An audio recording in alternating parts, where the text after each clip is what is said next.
Assalomu alaykum qadrdon kanalimiz a'zolari. Bugun 28-iyun 2025-yil navbatdagi laboga mana chiroyli bo'lgan tunika ashpiyani qilib bo'ldik. Bu laboni egalari YouTube kanalimizdan ko'rib kelibdi. Ichlariga mana ko'rib turibsizlar, uloqsiz holatdagi silliq listlar tashlangan, shumizalatsiyalar qilingan.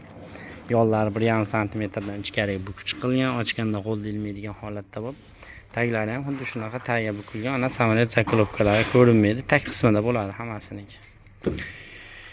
Mana bu joylariga konteyner taxtalar qo'yilgan, mana penaplekslar bor. Yo'llardan 2 sm dan bukib chiqqanmiz.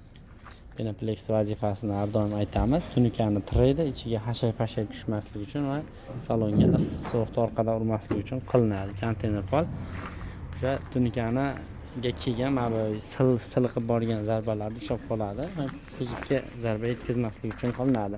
Tepasiga alohida bagajlari bor.